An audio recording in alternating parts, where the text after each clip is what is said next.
I'm Monica and welcome back to Mooney Reads, where I talk about books and things. And this is my 24-hour readathon. It's not mine, it's actually Elfie's from Ballet and Books. So, yep, she's hosting it and I'm participating in it. Thursday is a perfect day for me to participate in this readathon because I have it off the entire day. And I was so pumped for this readathon because I have never done a 24-hour readathon and I was like so ready for it. And then I woke up this morning and a sty has started to just poke out of my eye. I'm not gonna show you because some people are not into that. I don't know anyone who's into that. But anyway, the point is, I'm not sure I'm gonna make it to like midnight tonight. It's Wednesday right now, so I'm not sure I'm gonna make it to be awake to midnight tonight. So what I'm gonna do is I am still gonna do 24 hours, but I'm gonna do it from the moment I wake up Thursday until like the 24-hour period that goes into Friday. I hope that made sense. I realize I rarely make sense in my videos, and that's totally cool. But anyway, getting into the most important thing about this here ridiculous clip that I can't find a way to sit for. What the hell am I gonna be reading for this? So my original idea was to read 3 audiobooks. I was gonna read Come Tumbling Down and In an Absent Dream by Shauna Maguire. And then I was also gonna read the audiobook for The Phantom of the Opera by Gaston Leroux. But, not really feeling that. I don't know. I mean, that's like the most logical thing that I should do, but I'm gonna be honest. There are 2 books that are calling my name and that I also need to read for another video, which I have so many like video things going on, Vogue, you know, that I don't even know. Like, I don't even know right now. But anyway, as I was saying, I have a few videos like that I want to film, and to film those videos I need to read certain books. Or I don't need to, but I want to. And the books that are really calling to me right now are non-fiction books. Thank you, Spying on Whales. The first one is Witches, James First and the English Witch Hunts, not Winch, by Tracy Borman. And this sounds amazing. It's a book about how men hate women and how they like to burn us at the stake for being women. So what? That sounds great. No, really, it actually does sound amazing. And I'm always so interested in the witch trials and the Spanish Inquisition, which I have read another book about that was really good. So I'm kind of feeling this right now. Also, I'm sorry if you consider this TMI, but unless you're 12, I want you to know that I'm a woman that menstruates and I'm on my period right now. And I don't know, this kind of calls to me for some reason, because I'm on my period. Does that make sense? I don't know if that makes sense, but this is a book that I'm looking forward to read. In fact, I already tabbed it. Like, I already have all of my tabs in there and all of my goals set. So I might pick this up even like tonight. Does that count if I pick it up tonight before midnight? Would that be like cheating? Do I care? The other book that I actually feel like picking up is The Soul of an Octopus, which is another non-fiction read. Books by Olivia, or Olivia Books, something like that. I'll leave the card with the correct person. I'm so sorry. Like, if you saw my video recommending classics, you will see how bad I am with names. I couldn't remember Liam Neeson's name. That, you know. But anyway, it's her favorite non-fiction book, and it's actually quite short. And I don't know if you've noticed that I have an octopus tattoo, and I actually love octopi. Octopi, is that how you say it? I heard somebody say that that wasn't how you say it. But anyway, so basically I have no idea what I'm doing for this readathon. And I think that what I'm going to try to do is read a chunk of this one and get through as much of The Phantom of the Opera as possible. And that's gonna be it. But I haven't decided yet. I'll decide tomorrow after they give me medication for the freaking sty that is coming in my eye. I don't know if I already mentioned that or not. And after I sleep, because today was a 10-hour work day, and it's just I'm tired. I'm really tired. So I'm gonna take a shower I'm gonna put on some like shitty reality TV show and fall asleep, and then we'll begin this readathon officially tomorrow. Why am I voguing again? I don't know. I'll talk to you later. Bye guys, I'll talk to you later. Hi there. If you hear strange sounds, it's because Rodrigo's also here and he's doing his arts and crafts. But I really wanted to get this up because it's officially 12. And yes, I am giving you emo kid from 2005 vibes. But listen, I have an eye style. And it's either you look at my fringe and we pretend we don't listen to MCR together, or you look at my eye style. And I have chosen for you because this is my channel, so you're gonna look at my fringe. But anyway, it is officially the start of Ballet and Books 24-hour readathon, and as you can see, because I totally spoiled it, I did start with Witches, James First and the English Witch Hunts by Tracy Borman. Now, my cat just attacked my camera. Excuse me, ma'am, you cannot be attacking the camera. Rude. Anyway, I'll let you guess which cat it was. It was Penny. It's always Penny. So as I was saying, I am 30 pages into this, and I'm gonna be honest, I'm not loving it. I'm not loving it. It's not like Spying on Whales that captured me from like the word go. But you know what? We are committed. We're going to get through this together. And I did read some reviews online about this book, and there might be stuff in here that really bugs me. But you know what? We're gonna give it its day in trial. I love saying that because there's a show on Netflix called Nailed It, where there's this guy that says it all the time, and I just keep thinking of that. You really don't care about that, do you? But anyway, I'm gonna get to reading Witches. And yeah, so far it's interesting. It's interesting because it really does a good job of like telling you, like giving you the setting of when this story is going to take place. And I think that now we're gonna get, well, no, now we're gonna talk about James I of England, which is also James VI of Scotland. So that can get a little bit confusing throughout the book. It's like the name things in fantasy, where it's like, wait, are you James I or are you James VI? Oh wait, you are James both. So I'm I'm kind of loving my emo fringe, by the way. I'm hiding my eye style from you. It's getting better though, because Rodrigo went and got me medicine last night, and it's getting a lot better. So gonna get to reading this, and I'll update you when I have any updates about it. See you later. And I'll still be like rocking the emo fringe because I'm not putting makeup on. Oh, that reminds me, I'm also cleaning my makeup brushes today because, you know, eye infection, makeup brushes, they just don't go together. Oh, and it's a horribly dreary, sad day outside, which is perfect for this book. So yay! I'm actually really happy today because I don't have to teach, and yesterday was a crazy day. Oh, one more thing about this book. It's really easy to read. I got to page 30 pretty fast, and technically I'm at page 40 because the preface is like 10 pages long. So it's really easy to read. So you might see this featured in another video. But that's it. Bye guys! Rodrigo, the people claim to see you. They need you in their lives. This is Rodrigo.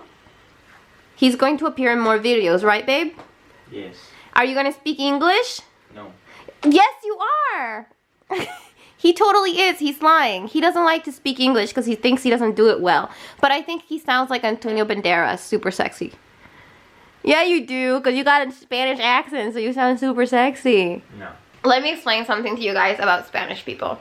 Spanish people hate their accents, and they're not aware that the rest of the world is like, yes, the Spanish accents are so sexy, and they want to get rid of it. And I'm like, why? Why do you want to get rid of your accent? Antonio Banderas made millions of dollars because he has a Spanish accent. What are you doing? So yeah, so I always tell my students when they're like, oh, but I sound horrible, I have such a Spanish accent. And I'm like, yeah, And that's what you're gonna use in order to get what you want. Because people are gonna be like, oh my god, look at that sexy, exotic person. So I always tell my students that, and I think it makes them laugh, and I think it helps them with their self-esteem and learning English, because I think one of the biggest like hurdles that they go through to learn English is that they think that they suck at it, and that because they don't speak with a perfect native accent, then it's not like that they're worthless, not worthless, you know. So if this is you out there, if you are learning a second language and have a horrible accent, baby, that just means you speak more than one language. So get it with your horrible accent. You should hear me speak in Japanese. I have the worst Japanese accent ever. Like, it's kind of sad. And I also have the worst, what's it called, French accent. My French accent sounds like a Spanish person speaking French, but you know what, I can speak French, and I'm gonna speak French if I have to. So there you go. That was a pep talk from me about accents. Just do it, just speak the language. And if anybody says anything about their accent, kindly remind them that this is not your first language, and that you are totally allowed to have an accent, and accents are sexy and exotic and beautiful. It doesn't matter what they are. Okay? Okay. Teacher Monica, signing out. Don't laugh at me. He's laughing at me. Miss Penny is full of hate today, and she's been like throwing Sushi off of the bed. Like, she will not allow her on the bed. So look at her, like she's like watching her, like, I dare you to get any closer. I don't know why this is happening, but she's just not in the mood, and it's been happening since yesterday. So whenever she throws Sushi off the bed, we just throw her off the bed to see if she likes it. It's not working out, guys. My cats are just not getting along right now. Babies! Sushi! Baby! They don't even like me. Hi, babies. Hello, babies. Hi, baby. Be careful, your sister's gonna be mad at you. Okay. Here you go. Cat content for the day. What are you doing? Are you messing with my... Yeah, she's messing with my little tabs and my little amazing Sansa Stark bookmark. I used to have a Lagertha one, and then I lost it. I'm so sad about it, because I love Lagertha and I love Sansa, so... You're playing with your tabs. And also, this is the, like, indications to one of my medications, but I needed another small bookmark. I was like, you know what? The prospect works. And Sushi wants to play with it. Penny's just mean, and she's being mean, like always. Aren't you the meanest kitty in the world? Yes. You know who she is like? Do you guys ever see Cinderella? The cat named Lucifer. That's literally Penny. Right, babe? Right. Yeah. Is Penny like Lucifer from Cinderella? Yeah. And what is Sushi like? And it's like Cinderella. Oh, yes. The Penny, the Sushi, the Cinderellas. Bad Penny. Okay, I'm back. Because I was just talking to Rodrigo about something that I'm gonna not like explain to you guys, but let me tell you something. When you're married, there's a point where like you can just be as disgusting as humanly possible, and the other person is legally bound to stay with you. So I was maybe explaining bowel movements that I had to Rodrigo because I'm a horrible human being. And Rodrigo was like, why are you telling me these things? And I'm like, because you're my husband and you have to listen. How was it, Ro? Was it a good experience? Yeah. It was? No, it wasn't. Okay, look at how messy his desk is. It's a disaster. It's okay because he's an artist. Right, babe? A disaster? It's a disaster. Yes, it is. I'm not even gonna. Look at that. Alright, we're gonna go back to Penny. Penny hating on Sushi for existing. Literally, that's why Penny doesn't like Sushi, because she exists. Oh, hi. It's Emo Monica again here. I just want to say, one thing this book really like drives into you is how real demons, witches, spirits, and all of these things were to these people in the whatever century. What is it? 16th century? I think it's 17th century. I'm really bad at this. But anyway, I just find it so interesting that these things were not seen. Like today, you know, like, even if... Hang on. Gotta get my fringe in order.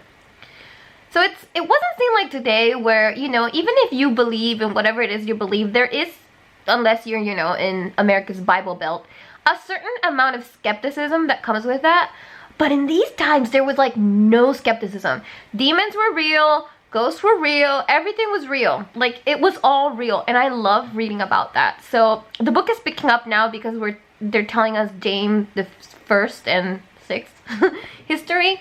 And I am a big like monarchist enthusiast. I love reading everything about monarchies. I must admit that I usually go for the English monarchies because I think those are one of the best documented ones, but I'm trying to read more about Spanish monarchies. But anyway, they're going into his story, and it's actually quite fascinating. And the reason why he hated on witches so much and on devils and all of that, that part has me completely like enthralled. I keep saying that word. I don't think it means what I think it means, but you know, this channel's a mess. I'm a mess. And I'm emo Monica for the rest of this video.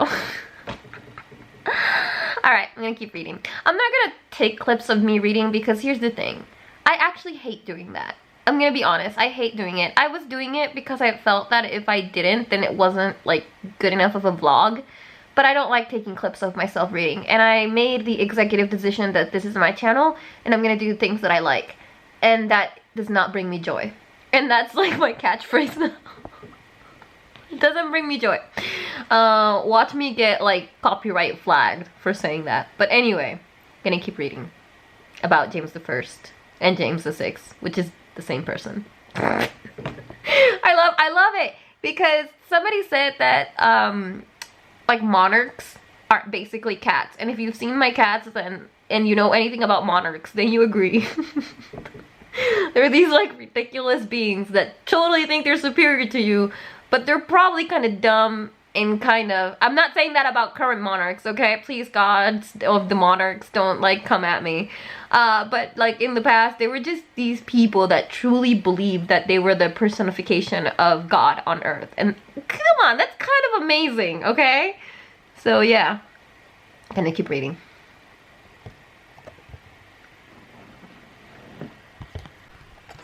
I'm back again to check in with you. So I'm on page 70 of the book, so I haven't read this I haven't read as much, but there's something that's been like gnawing at me since I started. I'm sorry, sty, you know. There's something that's been gnawing at me since I started reading this book that I think it's like really interesting to share, and that is that, I don't know if you guys know, but I'm actually Venezuelan, and even though I was raised between Venezuela and the United States, therefore I actually spent quite a few years in Venezuela. And in Venezuelan culture, the idea of witches and, well, for us it's Santeria, you know, is very real. And a lot of what they describe in this book, like how the witches do their witchcraft and stuff like that, I think it's really interesting because it's still really prevalent in Venezuela. Like, a lot of the things that they described are still real to Venezuelan people. I always tell Rodrigo that I always feel like where we live in Spain lacks a lot of magic and a lot of like mysticism that is real, that is real where I come from in Caracas. Like, we totally believe in witches, and we totally believe that people can do magic and summon spirits. And I like that this book explains that there were like different kinds of witches. There were the good witches, there were the necromancers, for us those would be paleros, and then there were like the just general witches, you know, which would be the santeros and stuff like that. And I think that that's really interesting, that that's actually something still real in Venezuela, and it's really making me connect a lot more to this book, I think, than that somebody that might not have experienced that.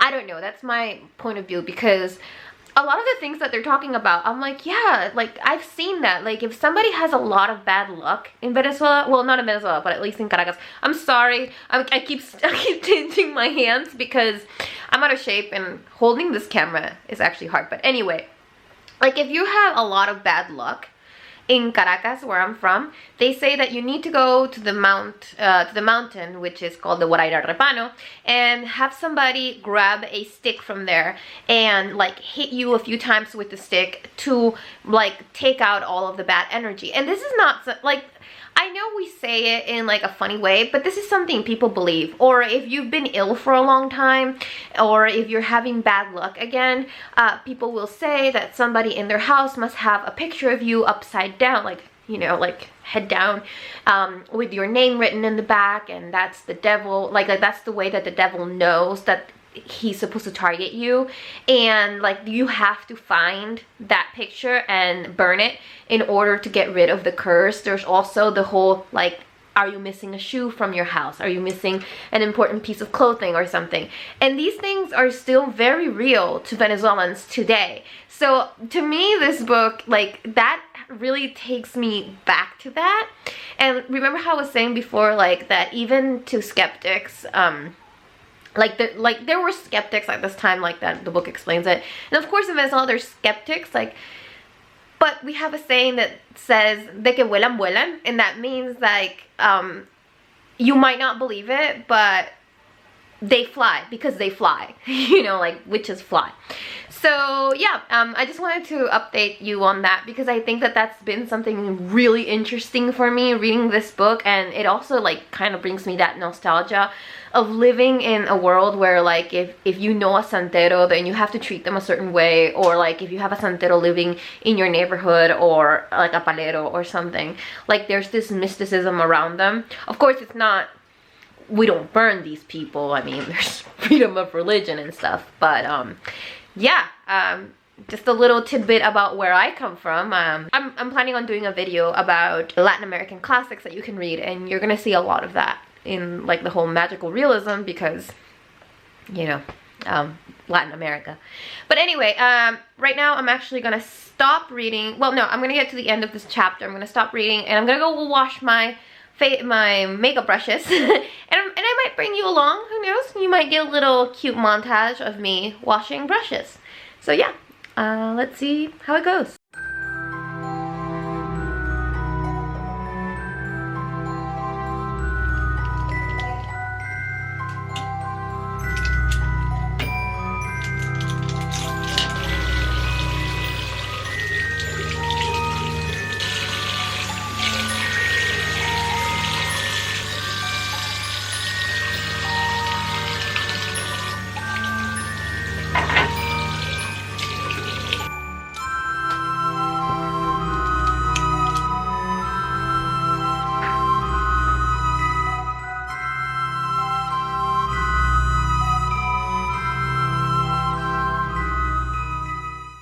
So I got dressed and I did put a little bit of makeup. Oh, how do I do this? Ooh, this is strange. There we go, like that. Oh, I've never done this before. This feels new to me. So I got dressed and I also put a little bit of makeup on because, you know, it's kind of a daily ritual that I don't want to give up because of everything going on. I'm still emo Monica. Don't worry, I didn't put any makeup on my eye.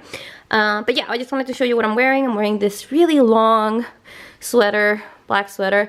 Mother Nature's playing that game with us right now where it's like, is it hot? Is it cold? You don't know. So, and then I'm wearing these jeans that are like mom cut slouchy jeans. And of course I'm wearing my slippers because nobody going outside today. So yeah, that's what I'm wearing for this 24-hour readathon, at least for this part of it. And I'm gonna get to sitting over here. Doesn't that look aesthetic AF? But I'm gonna actually light that candle, sit over here, and read. I think I might be able to finish the book that I'm reading in this 24 hours. We'll just have to wait and see. You know, I also have a bunch of videos like planned to film this weekend, and if my sty doesn't go away, oh shoot, sorry, and if my sty doesn't go away, you're just gonna get to see emo Monica a lot more often in the upcoming week. So Get used to this face. How do YouTubers do this? There you go. There you go. Get used to this face. Also, you can see my makeup. And I opened the window because it's like hot but cold but not. It's springtime.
Ta-da! I'm no longer emo Monica because my mom said that my style isn't really obvious, so I'm sorry if it is. But anyway, I'm just here to tell you that I'm failing completely at the 24-hour readathon. But that's because I was talking to my mom for like 2 or 3 hours, but that doesn't mean that I haven't been reading or that I'm not gonna finish this book.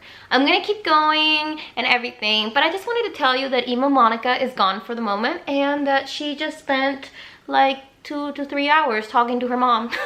So I haven't been reading. And I think I have a bruise on my knee and I just hit it and it hurt. Ow. So yeah, I'm gonna go back there in my comfy area and I'm gonna keep reading because I promised myself that I was gonna finish this today. And even if I have to stay up late, I'm gonna finish it because I want to. And it's actually really good. Also, yeah, totally would have been burned at the stake if I had been alive at this time. Like, for reals. Okay. I'll catch up with you in a bit. So what this book is doing is basically wanting me to have the James the First movie that I crave. That's what's happening. It's actually really good. I'm having so much fun reading it. In the beginning, it was a little bit kind of slow, but then it picked up, and now I'm just enthralled. Is that even a word? I'm like not sure that's a word, and I say it in every single video. But anyway, I just want a movie of Charles the First and what's his face? George Villiers in it. Yeah. You can think whatever you want about it. I'm not gonna tell you what is happening, but let's just say that I really want a movie about them. Even though James was kind of a dick loving this book.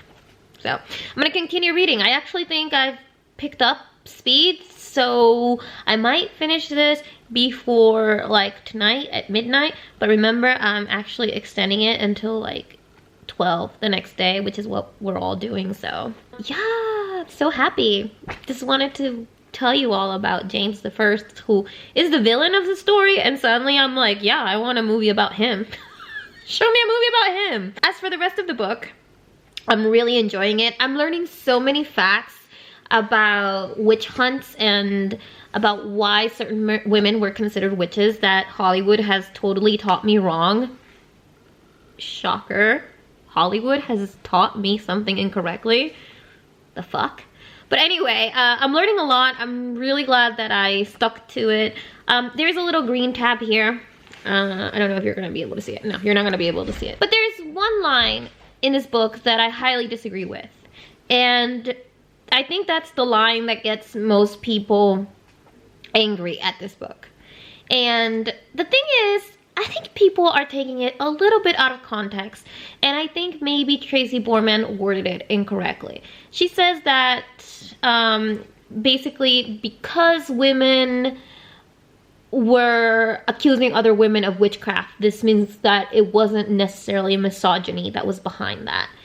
But then she explains that this was women's way of exerting power in a time where they had no power. So I think it was her use of the word misogyny that was incorrect, because it was misogyny.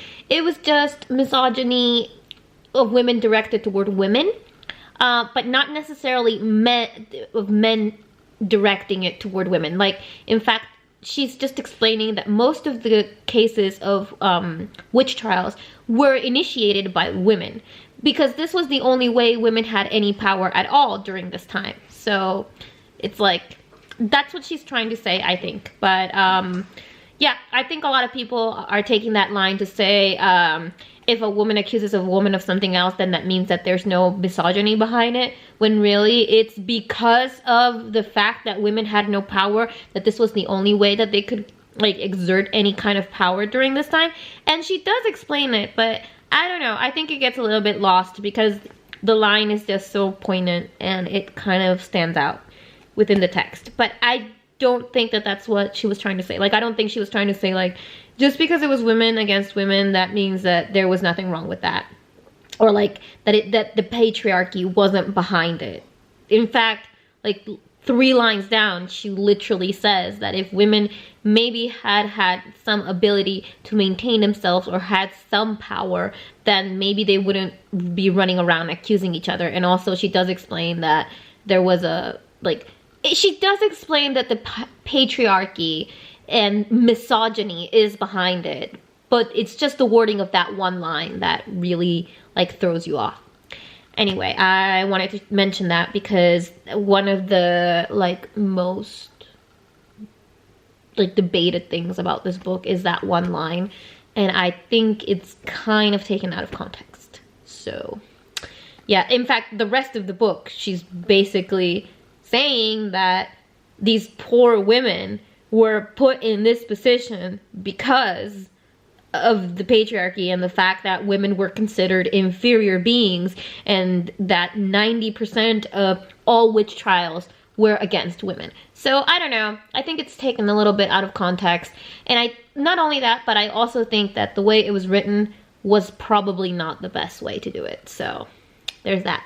Anyway, I'm gonna keep reading because we haven't even gotten to the trial that this book is about, because this book says that this is like Jane First and the English witch hunts, and it does take a lot. It mostly focuses on one witch trial, but I haven't even gotten there yet. So all of this, which I'm about halfway through the book, has been the setup for finally like getting to when and why the Flower women, they're called their last name is Flower, which I think is like the witchiest thing in the world, but the Flower women, when they were accused of being witches and why. We're getting there now, but we do get so much background, and I really appreciate that. I'm really enjoying this book, and this is the thing about nonfiction, which, you know, I'm gonna talk about in my video about reading nonfiction. It teaches you so much. It's not that reading fiction doesn't teach you anything, but I think our main source of like knowledge to a lot of things is television and Hollywood. And this book has taught me that Hollywood has painted, and I mean, I knew Hollywood had painted a really ridiculous picture of witch hunts and witches and what was considered a witch and how the trials were and everything. But I didn't know just how far off we were from reality. Like, I knew we were far off, but it's like, this really delves into that, and I appreciate that so much. So, oh my god, I want to finish it because I want to know, like, I just want to dive into this book and just devour it. And that, like I say, I'm not somebody that reads books in one sitting, and I've been reading this book all day, and like, not in one sitting, but you know, throughout the whole day. And I think that I can finish it today. And then after this, I have another nonfiction book to pick up. So, oh my god, all the nonfiction! I can't believe it. I'm loving this nonfiction train that we're on, because last month it was the classics train, but then we got off the classics train. We said, okay, we're gonna take a detour, and now we're going to go through the tracks of nonfiction. This is the most ridiculous metaphor in the world. Like, yeah. But anyway, I'm gonna keep reading. Break time. Less than 50 pages from the end of this, and it is, what time is it? I don't know what time it is. Let me check my phone. It is 7:15. So it's a 7:15, and I'm 50 pages from the end, which means I'm gonna finish this book today. And that's kind of awesome because, okay, I just posted this on Twitter. Well, I didn't post exactly this, but I posted about this on Twitter. I'm not a fast reader. I know that you guys are thinking that because I read 15 books per month, that means that I'm a fast reader. But I'm actually not. I'm a pretty average to slow reader. The thing is, I'm not a sprinter when it comes to reading. Like, I don't sit down and read 500 pages in one go. In fact, I think that would be torturous for me. I think I have said this before, I read about 150 pages and I'm done. So the fact that I'm reading a 300-page book in one day is kind of amazing. I'm more of a like marathon person when it comes to reading. That means I'm slow and steady. I read a little bit every day, and that's how I get through as many books as I get through, because I just read a bit every day. Now, that being said, that also makes me feel like I'm failing at this readathon, which is ridiculous because I'm reading a book a day. How is that failing? You know, but that's just my competitive nature, and that's something that I've had to deal with, there you go, throughout my entire life, especially when it comes to academics. So I'm trying to remind myself that there is no winning in this. Who am I beating? Like, and if I'm beating myself, then I already did win because I've read more than I usually read. But this is the thing about these readathons that gets to me. Like, if I don't read 5 books, then it just kind of means that I just had a normal reading day and I didn't do the best, and you know, whatever. I did do my best. I have been doing my best, but I've also been living my real life. I think the idea of a 24-hour readathon is like you stop everything, you don't talk to anyone, you just don't eat, don't sleep, just read. And maybe that works for some people, but if I do that, then I take the joy away from reading. You know. So I'm gonna finish this book, and if I feel like it, I'll start another one. If I don't, then I simply will call it a day, because the whole point of reading is to enjoy. The whole point of BookTube is to bring the joy of reading to other people. And if the joy of reading for me is stopping after this, even though I have a bunch of hours left in the readathon, then that's what I'm gonna do. Anyway, I'm gonna go watch some YouTube videos, and then I'm gonna finish this, and I'll come back and tell you how it went. See you later, alligator.